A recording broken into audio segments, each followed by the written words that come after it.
IELTS vocabulary, using anyhow effectively. Imagine you're in the middle of explaining something complex, and you realize you've gone off track. You might say anyhow, let's get back to the main point. This common transition word is what we're focusing on today in our IELTS vocabulary lesson. Word type. Anyhow is an adverb. Meaning, anyhow means in any case or at any rate. It's often used to return to a previous topic of conversation or to dismiss what was just said as unimportant. Word history, anyhow, comes from combining the words any and how. It first appeared in the early 19th century as a way to express regardless of circumstances or in whatever way.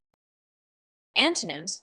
While anyhow doesn't have direct opposites, some contrasting terms include specifically, particularly, and precisely.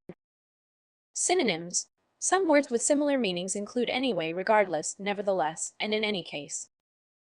Examples used in sentences. Let's look at how anyhow can be used in different contexts.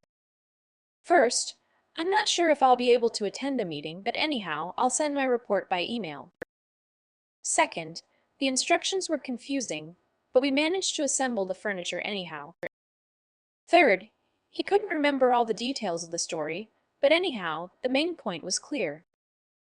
Common errors in use. Be careful not to overuse anyhow in formal writing. It's more suitable for spoken English or informal writing.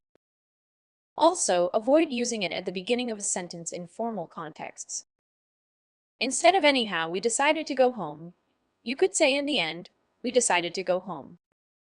To wrap up, anyhow is a versatile adverb that helps you transition between ideas or dismiss unimportant details. Remember its informal nature and use it appropriately in your IELTS speaking and writing tasks.